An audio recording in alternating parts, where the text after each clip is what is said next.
Hello বন্ধুরা, আজকে চলে এসেছি আরো একটা রেসিপি নিয়ে। আজকে রেসিপি করবো সাবু দিয়ে কাঁচের পায়েস। এই কাঁচের পায়েস করার জন্য আমি সাবু নিয়ে নিয়েছি, আর এই পায়েসটা করার জন্য যে উপকরণগুলো লাগবে সেগুলো আমি সামনে সাজিয়ে নিয়েছি।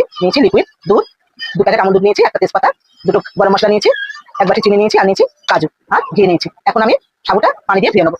পানি দিয়ে আমি সাবুটা ভালো করে ধুয়ে নেবো। তোমরা দেখতেই পাচ্ছ পানিটা দেওয়ার পরে উপরে সাবুতে যে ময়লাগুলো ছিল সব উপরের দিকে উঠে এসেছে। এখন আমি হাত দিয়ে ভালো করে পরিষ্কার করে ধুয়ে নেবো। সাবুটা আমি পরিষ্কার করে ধুয়ে নিয়েছি। এখন এর মধ্যে দিয়ে দেবো অল্প একটু পানি, খুব বেশি পানি দেবো না। দিয়ে দেবো একটু লবণ। এখন লবণটা আমি মিশিয়ে নেবো। 20 মিনিট মতো আমি রেস্টে রেখে দেবো। 20 মিনিট হয়ে গেছে, সাবুটা আমার পুরো ভিজে গেছে।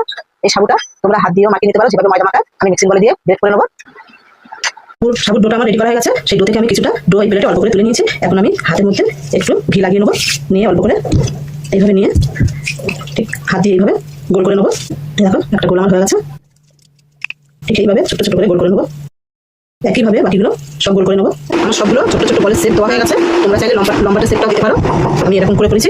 এখন এগুলো তুলে নেবো। নিয়ে কড়াইতে দুধটা ঢেলে নেবো। এখন দুধটা আমি দিয়ে দেবো একটা তেজপাতা, 2টো এলাচ। যে কাঁচের বাটিতে দুধটা ছিল ওই বাটিতে অল্প করে দুধটা তুলে নেবো। এর মধ্যে যে প্যাকেট দুধটা নিয়েছিলাম সেটা আমি তুলে নিয়ে এর মধ্যে দেবো।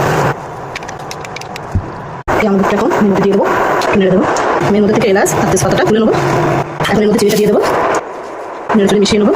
যে বলগুলো তৈরি করে রেখেছিলাম এখন এর মধ্যে একটা করে দিয়ে দেবো। হালকা করে একটু নেড়ে দেবো। 10 মিনিটের মতো ঢেকে দেবো। আস্তে আস্তে কতটা ঘন হয়ে এসছে দেখো। এখন আমি উপর থেকে রেড কাউ ঘিটা দিয়ে দেবো। কত সুন্দর ঘন হয়ে এসছে দেখো দুধটা। সবশেষে দিয়ে দেবো এখন কাজু বাদাম যে কুচিয়ে রেখেছিলাম সেটা দিয়ে দেবো।